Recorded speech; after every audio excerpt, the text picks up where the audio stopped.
How can a single horrific day completely change a nation's laws? Today we're looking at how one tragic event forced Australia to fundamentally confront its relationship with guns, leading to some of the toughest firearm laws on the planet. This is the story of Australia's turning point. Wow, talk about a chilling prediction. This was said almost a decade before the event we're about to cover, by a politician who was just fed up after another attempt at gun reform failed. And what this tells you is that the debate over guns in Australia wasn't new.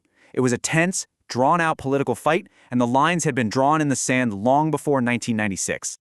So, to really get why what happened next was so revolutionary, we've got to take a step back and look at what Australia's gun laws were like before everything changed. Before 1996, the system was, well, kind of a mess, a total patchwork of different rules. You had a growing national push for tougher, unified laws, especially after a series of shootings in the 80s. But here's the thing. The individual states held all the power. And get this, just 1 year before the massacre, in 1995, they actually shot down a national plan for stricter laws. States like Tasmania especially dug their heels in. This political gridlock, this is the crucial backdrop for everything that was about to unfold. And then came the day that broke the deadlock, a day that is absolutely burned into the memory of an entire nation. Okay, so let's set the scene. It's April 28th, 1996. We're in Port Arthur, Tasmania. It's this beautiful, historic place, a former prison colony actually, that's now a huge tourist spot, a place known for its quiet beauty, about to become infamous for something else entirely. And it all started in the most ordinary way you can imagine, inside a small restaurant called the Broad Arrow Cafe, filled with tourists having lunch. The shooter finished his own meal, stood up, pulled a semi-automatic rifle from a duffel bag, and opened fire. In just the first few moments, 12 people were dead. But it's the time frame that's just mind-bending. 12 people, gone, in about 15 seconds. Think about that. That horrifying speed was possible because of the weapon he was using, a military-style semi-automatic rifle. And that specific detail is going to become so important in the debate that follows.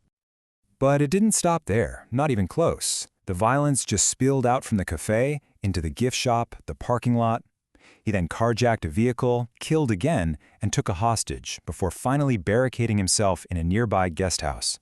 And for the next 18 hours, the entire country just held its breath, watching the siege play out on the news. By the time it was all over, 35 people had lost their lives. So you have to ask, right? Who could do something like this? Well, the official profile is complicated. There was no documented mental illness, no history of violence, no clear red flags. What there was a very low IQ, extreme social isolation, and some serious family trauma. It just didn't fit into any neat box. And because of that, the national conversation shifted. It moved away from trying to understand why he did it and focused hard on how he did it, on the weapons he was able to get completely legally. What happened next? Well, the reaction from the public was like a tidal wave, something the country had never seen before. I mean, at first, the whole country was just in shock, drowning in grief. But that grief very quickly turned into anger. It turned into this massive, unified roar for something to be done. And leading that charge was the brand new Prime Minister John Howard. He saw it for what it was, not just a tragedy, but a clear mandate that things had to change right now. And boy, did it change. The speed of what happened next is just incredible, leading to a law that would change the entire country. Okay, this is where the story gets really wild, especially if you know anything about politics. Remember that gridlock we talked about? The years of arguing? It was just gone, smashed to pieces. In 2 weeks, just 2 weeks, the federal government, all the states, everyone got on the same page, a historic bipartisan agreement. It was honestly unbelievable. And what came out of it was the National Firearms Agreement. And it was built on 3 big, straightforward ideas. 1, ban the kinds of weapons used in the attack. All semi-automatic rifles and shotguns, outlawed. 2, a mandatory buyback program. If you owned one of these now banned guns, the government would buy it back from you. And 3, a national registry, so they could keep track of every legal gun in the country. This wasn't a small tweak. This was a total reset. And the scale of this buyback was just massive. We're talking about more than 643,000 firearms, all turned in by their owners and destroyed. Of course, something like that doesn't come cheap. It cost 350 million Australian dollars, a huge financial commitment that showed they were absolutely serious about this.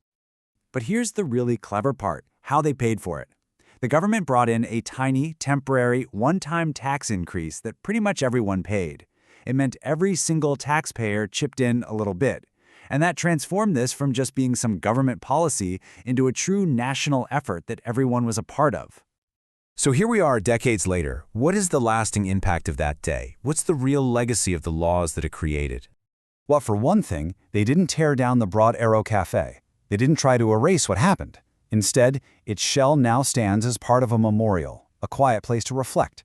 And that decision right there says so much. It's the symbol of a nation choosing to remember, not forget, so that it could learn from its darkest day. You know, the story of Port Arthur is gut-wrenching, but it's also an incredibly powerful example of what can happen when everything aligns. You have this absolute horror, this overwhelming public demand for change, and decisive political leadership all coming together at once. It shows that it is possible to break through years of gridlock and completely change how a country thinks about public safety. And it leaves us with one big question, doesn't it? What does it take for any society to finally look at itself and say enough is enough?